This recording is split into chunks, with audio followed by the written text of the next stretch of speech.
I want to tell you about my week.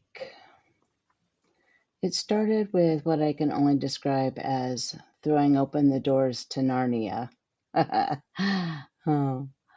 About a month ago, I lovingly called my working space the wardrobe of Narnia because I opened up my closet door and I saw all of these programs and books and courses and things that I had really forgotten that I had that existed from previous life's work.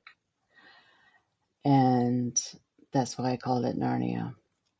And this week, when I sat down and I started going through the classroom container by container, that is exactly what it felt like again. Because what I had expected to find was the aftermath of the tornado that hit the space. Her name was Tina, by the way, and I warned you that she was coming. What I found instead was that everything was already there. Courses were complete, material that was whole, a path forward that was already written and waiting. And I kept thinking, I have my own Narnia right here. And I hope you feel that way too when you visit the classroom. I feel a little humble saying that, but it is what it is. And then as I proceeded through the week, my body said, that's enough. I've been pushing really hard, ramping up for almost a week, and then 2 full days of real pushing. And when things were moving and the momentum is there, and you can also see what's being built, you want to give it just a little bit more. And I've seen other community leaders do this, and you get really excited. You lean in harder, and there's a point, and I saw it clearly this week, there's a point where you can actually break yourself. And I recognized it, and I stopped pushing because that's not what I teach, and that's not who I am.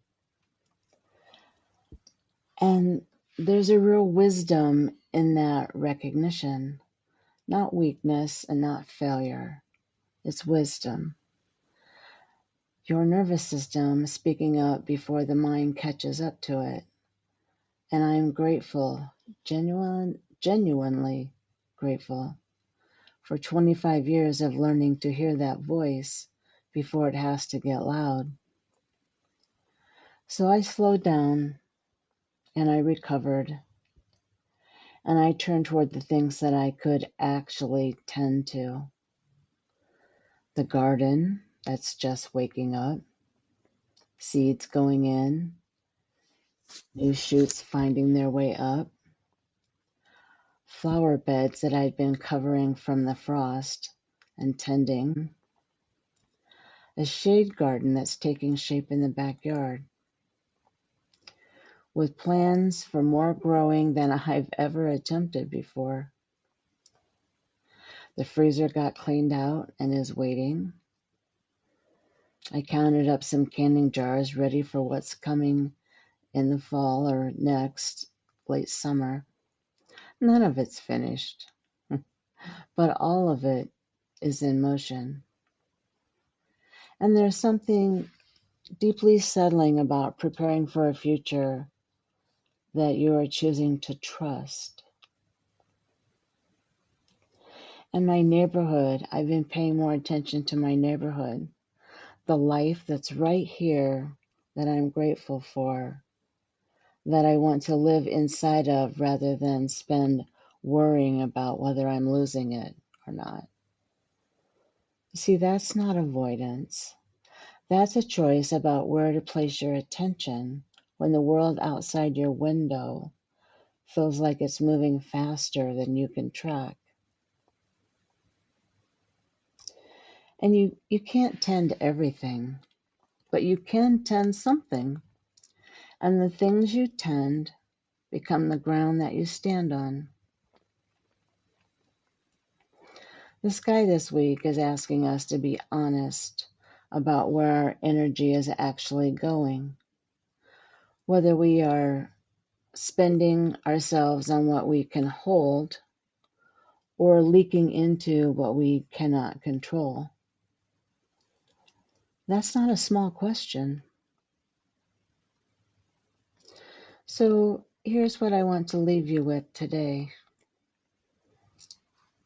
Hopefully you're already settled and you recognize where your feet are. You feel the ground beneath you, solid and patient as it always is. One slow breath in,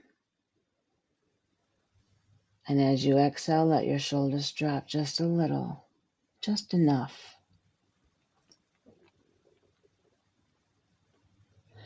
And there's one question that I ask you to carry into the week.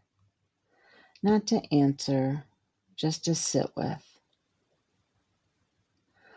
Where am I tending and where am I spending?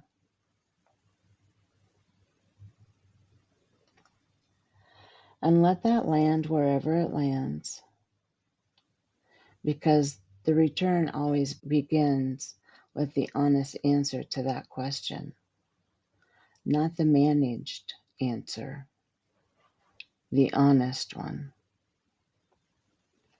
Because the return itself is the change. So take good care of yourselves this week. Tend what is yours to tend, and the rest will move the way that it moves. The door is open.